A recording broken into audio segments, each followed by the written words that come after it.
এই কণ্ঠস্বর আর কারো নয়, বলরাজের। সে দূর থেকেই অভিনবকে চিনে ফেলেছিল।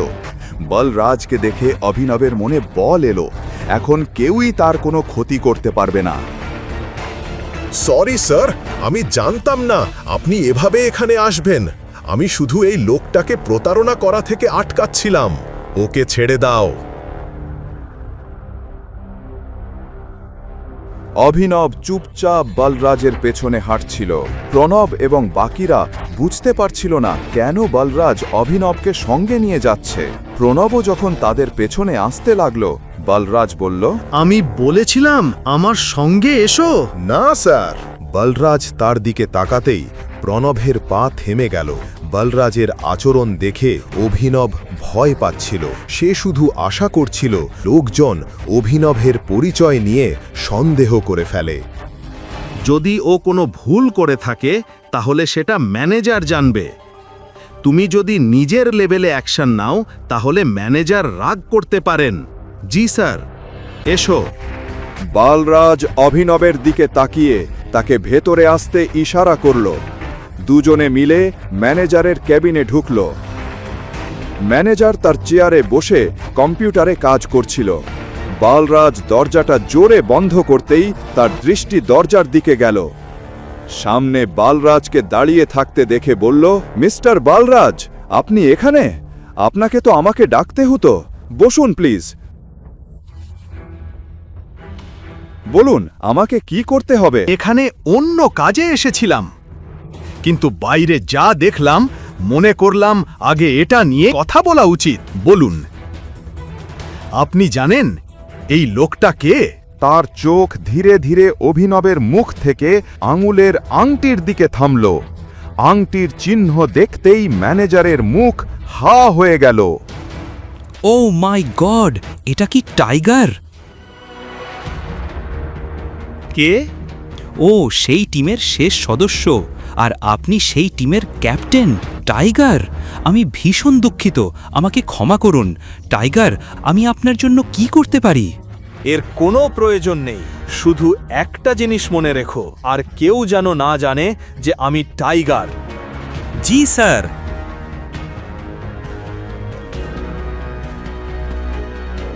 টাইগার, আপনাকে দেখে খুব ভালো লাগলো।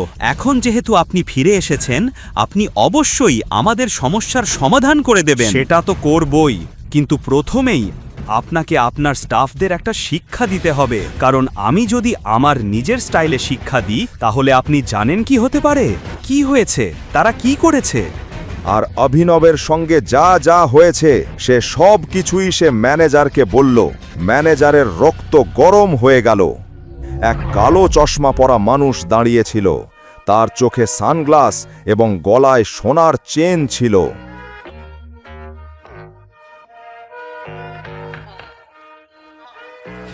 আমরা এখনই খবর পেলাম যে টাইগার ফিরে এসেছে।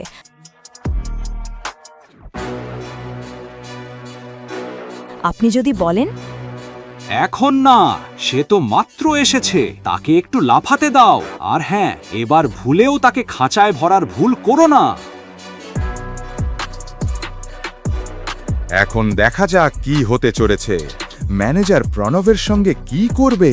আর এই মানুষটাকে যে শুধু টাইগারের নাম শুনেই নতুন প্ল্যান বানাতে শুরু করেছে। টাইগার। যখন ম্যানেজার জানতে পারল প্রণব অভিনবের সঙ্গে কি করেছে, তার রক্ত ফুটতে লাগল। যদিও তার মাথা ব্যাংকের কম্পিউটার চালাতো, আজ তার হৃদয় থেকে গুলি বেরোচ্ছে। তার সাহস কিভাবে হলো? আমি এখনই ওকে দেখে নিচ্ছি। সে প্রণবকে গুলির গতিতে তার কেবিনে আসতে বলল। ঠিক তখনই প্রণব এসে গেল। তুমি কি করেছো? কে তোমাকে বলেছিল এই ভদ্রলোকের আনা চেক ছিঁড়তে? স্যার, এই লোকটা একটা ডেলিভারি বয়। নকল চেক নিয়ে ব্যাংকে এসেছে। আমরা বুঝি লটারির দোকান চালাই, আর আমি কম্পিউটারে চেকের তথ্য দেখেছি, কোনো ডেটা ম্যাচ করেনি। সত্যি বলছো? হ্যাঁ স্যার। তুমি জানো এই ডেলিভারি বয় যে চেক এনেছে তা কার? একরাম স্যারের। কি স্যার?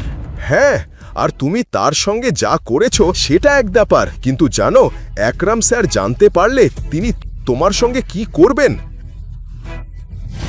গল্পের বাকিটা জানতে দেখুন পরের এপিসোড শুধুমাত্র পকেট এফএম-এর ইউটিউব চ্যানেলে। আর দ্য রিটার্ন অফ টাইগারের সব এপিসোড শুনতে বর্ণনায় দেওয়া লিঙ্ক থেকে পকেট এফএম অ্যাপ ডাউনলোড করুন।